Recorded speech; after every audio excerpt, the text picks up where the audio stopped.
நம்ம பூமியில் நம்ம உயிர் வாழ்கிறதுக்கு நம்ம பூமியை விட பல மடங்கு சின்னதாக இருக்கக்கூடிய இந்த நிலாவும் நம்ம பூமியிலேருந்து 78 கோடி கிலோமீட்டர் தள்ளி இங்கே இருக்கக்கூடிய இந்த வியாழன் தான் காரணமாக இருக்குது. எப்படின்னா இந்த நிலா மட்டும் இல்லாமல் போயிடுச்சுன்னா நம்ம பூமி இப்போ இப்படி சுற்றுறதை விட இன்னும் பல மடங்கு வேகமாக சுற்ற ஆரம்பிச்சிடும். அதே மாதிரி இந்த வியாழன்கோள் மட்டும் இல்லாமல் போயிடுச்சுன்னா நம்ம பூமி வெடிச்சு சிதறிடும். அது எப்படி நாம் இங்கே உயிர் வாழ்கிறதுக்கு எங்கேயோ இருக்கிற இந்த நிலாவும் இந்த வியாழன்கோளும் காரணமாக இருக்க முடியும்? அதுக்கு இந்த நிலா முதல்ல எப்படி இது காரணமாக இருக்கிறத பற்றி பார்ப்போம். நிலா மட்டும் இல்லைன்னா இப்போ இப்படி சுற்றிட்டு இருக்க இந்த பூமி இதை விட 4 மடங்கு வேகமாக சுற்ற ஆரம்பிச்சிடும். அது எப்படின்னா நம்ம சூரிய குடும்பத்தில் உள்ள எல்லா கோள்களுக்கும் அதுங்களோட நிறைய பொறுத்து அதுக்குன்னு தனியான ஈர்ப்பு விசை இருக்குது. இந்த ஈர்ப்பு விசையால் அதோட டிஸ்டன்ஸை பொறுத்து ஒன்று ஈர்த்துக்கிட்டு இருக்கும். இதில் நம்ம சூரியன் நிறையில் ரொம்ப பெருசாக இருக்கிறதுனால, அளவில் ரொம்ப பெருசாக இருக்கிறதுனால அது இங்கே உள்ள எல்லா கோள்கள் மேலேயுமே தன்னோட ஈர்ப்பு விசையை செலுத்திக்கிட்டு இருக்கும். அதே போல் நிலவு அளவில் ரொம்ப சின்னதாக இருந்தாலும் அது நம்ம பூமிக்கு ரொம்ப பக்கத்திலேயே இருக்கிறதுனால அதுவும் தன்னோட ஈர்ப்பு விசையை நம்மளோட பூமி மேலே செலுத்திக்கிட்டே தான் இருக்கும். இதனால நிலா தன்னோட ஈர்ப்பு விசையை பூமி மேலே செலுத்திக்கிட்டே இருக்கிறதுனால தான் நம்ம பூமி சுற்றுற வேகம் இப்போ ஒரு நாளைக்கு 24 மணி நேரம் அப்படின்ற அளவில் இருக்குது. அதுவே இப்போ நிலா அந்த இடத்துலேருந்து மறைஞ்சு போயிடுச்சுன்னா நிலா நம்ம பூமி மேலே செலுத்தின ஈர்ப்பு விசை இல்லாமல் போயிடுது. அப்போது பூமி சுற்றுற வேகம் அதோட கட்டுப்பாட்டில் இல்லாமல் அதை விட இன்னும் 4 டைம்ஸ் அதிகமாக சுற்ற ஆரம்பிச்சிடும். அப்படி ஆரம்பிச்சிச்சுன்னா இப்போ நமக்கு ஒரு நாளைக்கு 24 மணி நேரம் இருக்கு இல்லையா, அது ஒரு நாளைக்கு 6 மணி நேரமாவோ 8 மணி நேரமாவோ குறைஞ்சு போயிடும். அந்த அளவுக்கு பூமி வேகமாக சுற்றிக்கிட்டு இருக்கும். பூமி இவ்வளோ வேகமாக சுற்ற ஆரம்பிச்சிச்சுன்னா பூமியில் காற்றடிக்கிற வேகமும் ரொம்ப அதிகமாகிடும். கிட்டத்தட்ட 480 கிலோமீட்டர் வேகத்தில் பூமி முழுக்க காற்றடிக்க ஆரம்பிச்சிடும். ஒரு மிகப்பெரிய எக்ஸ்ட்ரீம் லெவல் புயலோட ஸ்பீடே 210 கிலோமீட்டர்லேருந்து 280 கிலோமீட்டர் தான். 2018 தமிழகத்தை தாக்கின கஜா புயலோட ஸ்பீடு 140 கிலோமீட்டர் தான். அந்த புயலே நம்ம தமிழகத்தில் எவ்வளவு பாதிப்பை ஏற்படுத்துச்சுன்றது நமக்கு நல்லா தெரியும். அப்படின்னா கொஞ்சம் யோசிச்சு பாருங்க, 480 கிலோமீட்டர் ஸ்பீடில் புயல் அடிச்சிச்சுன்னா அது நம்ம பூமியில் எவ்வளவு பெரிய மாற்றங்களை ஏற்படுத்தும். அதுவும் பூமி முழுக்க இங்கே இருக்கிற மரம் செடி கொடிகள் எல்லாத்தையும் வேரோட பிடுங்கி வீசிடும். மண்ணோட பதிஞ்சு இருக்கிற மரம் செடி கொடிகளுக்கே இந்த நிலைமைன்னா அப்போ நம்மெல்லாம் பறந்துக்கிட்டு தான் இருக்கும். கடல்ல அலை ஏற்படுறதுக்கு காற்று வீசுறது ஒரு முக்கியமான காரணம். அதே காற்று இவ்வளோ வேகமாக வீசுச்சுன்னா அப்போ கடல்ல ஏற்படுற அலைகள் மிகப்பெரிய அளவில் சுனாமி மாதிரி உலகம் முழுக்க அடிக்க ஆரம்பிக்கும். அது கடல்வாழ் உயிரினங்களோட வாழ்க்கையும் பெரிய அளவில் பாதிக்க ஆரம்பிக்கும். அதே போல கடல்ல டைடுன்னு சொல்லப்படுற ஓதம்னு தமிழில் சொல்லுவோம், கடல் மட்டத்தோட ஏற்ற இறக்கம், இதுக்கு நிலவோட ஈர்ப்பு விசை ஒரு முக்கியமான காரணமாக இருக்கு. நிலவு தன்னோட ஈர்ப்பு விசையை விட்டுருச்சுன்னா இப்படி கடல் மட்டம் மேலே ஏறவே ஏறாது. அப்படின்னா கடல் மட்டத்துக்கு மேலே வாழ்ந்த பல உயிரினங்கள் கடல் மட்டம் மொத்தமாக கீழே இறங்குனதுனால அழிஞ்சு போகிறதுக்கு வாய்ப்பு இருக்கு.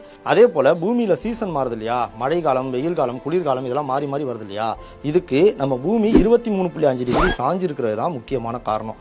இப்போ நிலா தன்னோட ஈர்ப்பு விசையை திடீர்னு விட்டுருச்சுன்னா அந்த ஈர்ப்பு விசையில பிடிச்சி வச்சிருக்கப்பட்டிருக்கிற இந்த பூமி தன்னோட அச்சிலேருந்து கண்ணாப்புனான்னு சுத்த ஆரம்பிச்சு அது தன்னோட 23.5 டிகிரி சாய்வு அந்த கோணத்தையே மாற்றி ஒரு அலைன்மெண்டே இல்லாமல் சுத்த ஆரம்பிச்சிடும். அப்படி சுத்த ஆரம்பிச்சிச்சுன்னா நம்ம பூமியில் இப்போ ஏற்படுற மாதிரி சீசன்ஸ் இல்லாமல் அது ரொம்ப மாறுபட்டு ஏற்படும். நிலா நமக்கு பக்கத்தில் இருக்குது, அது நம்ம பூமியில் தன்னோட ஈர்ப்பு விசையை வச்சு சில மாற்றங்களை ஏற்படுத்துது. அதனால அது இல்லாமல் போயிடுச்சுன்னா பூமியில் இப்படிப்பட்ட மாற்றங்கள்லாம் ஏற்படும்ன்றது புரிஞ்சிக்கக்கூடியதாக இருக்குது. ஆனால் நம்ம பூமியிலேருந்து இவ்வளோ தூரம் தள்ளி இங்கே இருக்கக்கூடிய இந்த வியாழன்கோள் எப்படி நம்ம பூமியில் இவ்வளோ மாற்றங்களை ஏற்படுத்த முடியும்? அதை தெரிஞ்சு போவாங்க. நம்ம விண்வெளி முழுக்க ஆஸ்ட்ராய்ட்னு சொல்லப்படுற பெரிய பெரிய விண்கற்கள், பாறைகள் சுற்றிக்கிட்டு இருக்கு. இதில் 1994 வருஷம் நம்ம பூமியை நோக்கி ஒரு மிகப்பெரிய விண்கல் மோத வந்துகிட்டு இருந்துச்சு. இதை பார்த்த விஞ்ஞானிகள் இது கண்டிப்பாக நம்ம பூமி மேலே மோத தான் போகுது, அப்படி இது மோதிச்சுன்னா நம்ம பூமியில் பெரும் பகுதி அழிஞ்சு போயிடும் அப்படின்னு பயந்துகிட்டு இருந்தாங்க. அந்த விண்கல் நம்ம பூமியை நோக்கி வந்துகிட்டு இருக்கிற அந்த பாதையில் வியாழனை கடக்கும் போது வியாழனோட ஈர்ப்பு விசையில் மாட்டிக்குது.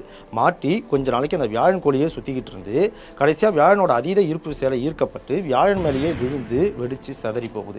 இது வியாழன் கோள் நம்ம பூமியை விட 1321 மடங்கு பெருசுன்றதுனால அந்த வியாழன் கோளால் இந்த ஆஸ்ட்ராய்டோட தாக்குதலை தாங்கிக்க முடிஞ்சிச்சு.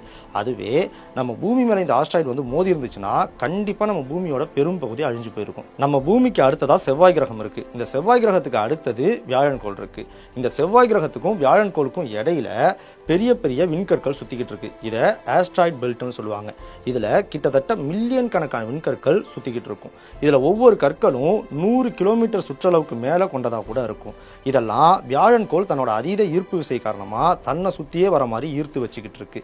இப்போ திடீர்னு வியாழன் கோள் அங்கேயிருந்து மறைஞ்சு போயிடுச்சுன்னா அது இந்த விண்கற்கள் மேல செலுத்திட்டு இருக்க ஈர்ப்பு விசை மறைஞ்சு போயிடுது. அப்போ இந்த விண்கற்கள் எல்லாம் ரொம்ப வேகமா சூரியனோட ஈர்ப்பு விசையால ஈர்க்கப்பட்டு நம்ம பூமியை நோக்கி வர ஆரம்பிக்கும். இது சூரியன்கிட்ட போய் சேர்றதுக்கு இடையில தான் நம்மளோட பூமி இருக்குன்றதுனால வர கற்கள்ல பெரும்பகுதி கற்கள் நம்ம பூமி மேல ரொம்ப வேகமா வந்து மோதும். இது மட்டும் நடந்துச்சுன்னா நம்ம பூமி வெடிச்சு செதறதுக்கு கூட வாய்ப்பு இருக்கு. வியாழன் கோள் அந்த இடத்துல இருக்கிறதுனால தான் இது நிகழாம இத்தனை நாள் நம்ம பூமி சேஃபா இருக்கு. அதே போல நம்ம நிலாவை நல்லா ஜூம் பண்ணி கிட்டத்துல பார்த்தோம்னா அது மேல நிறைய சின்ன சின்ன பள்ளங்களா தெரியும். இதெல்லாம் ஆஸ்ட்ராய்ட்ஸ் வந்து மோதினதால ஏற்பட்ட பள்ளங்கள் தான். இப்படி வந்து மோதின பல ஆஸ்ட்ராய்ட்ஸ் நம்ம பூமி மேல மோத வேண்டியது. இதெல்லாம் தான் மேல வாங்கி நிலா தடுத்து பூமியை காப்பாத்திருக்கு. அதே மாதிரி செவ்வாய்க்கோளுக்கு பக்கத்தில் இருக்கிற இந்த ஆஸ்ட்ராய்ட் பெல்ட்ஸ்ல இருந்து சில நேரத்தில் வியாழன் கோளோட ஈர்ப்பு விசையிலிருந்து தப்பிச்சு பெரிய பெரிய கற்கள் நம்ம பூமியை நோக்கி வரும். அதெல்லாம் செவ்வாய்க்கோள் தான் மேல வாங்கிக்கிட்டு பூமியை காப்பாத்திருக்கு. இந்த மாதிரி நம்ம பூமியில நாம உயிர் வாழ்றதுக்கு நம்ம பூமியை சுத்தி உள்ள மற்ற கிரகங்களும் சேர்ந்து வேலை செய்யுது. நம்ம பூமியை நோக்கி 6.5 கோடி ஆண்டுகளுக்கு முன்னாடி ஒரு மிகப்பெரிய ஆஸ்ட்ராய்டு வந்துகிட்டு இருந்துச்சு. அது நம்ம பூமியை சுத்தி உள்ள வியாழன் போன்ற மற்ற கிரகங்களோட ஈர்ப்பு விசையிலையும் சிக்காம கடைசியில வந்து நம்ம பூமி மேலேயே மோதிச்சு. அந்த மோதலோட விளைவாக தான் அந்த காலத்துல வாழ்ந்த டைனோசர் இனம் முற்றிலுமா அழிஞ்சு போச்சுன்னு சொல்றாங்க. இதே போல ஒரு பேரழிவு இனிமே நடக்கவே நடக்காது அப்படின்னு நம்மளால உறுதியா சொல்லவே முடியாது. ஆனா அந்த மாதிரி ஒரு ஆஸ்ட்ராய்டு மறுபடியும் நம்ம பூமியை நோக்கி வந்துகிட்டு இருந்துச்சுன்னா அந்த மோதல்ல இருந்து நம்மளை காப்பாத்துறதுக்கு குறைஞ்சபட்சம் ஒரு வாய்ப்பாவது இருக்கும் அப்படின்ற நம்பிக்கையை நம்மளை சுத்தி உள்ள இந்த வியாழன் செவ்வாய் போன்ற கிரகங்கள் கொடுத்துக்கிட்டு தான் இருக்கு. போன வீடியோல ஈக்வினோக்ஸ்னா என்ன, அது வருஷத்துக்கு எத்தனை தடவை வரும் அப்படின்னு ஒரு கொஸ்டினை கேட்டிருந்தோம். இந்த கேள்விக்கு சரியான பதில முதல்ல கமெண்ட் பண்ணது வினு வெங்கடேசன், தெனு தெனுஷன்ற நம்மளோட 2 ஃபாலோவர்ஸ்.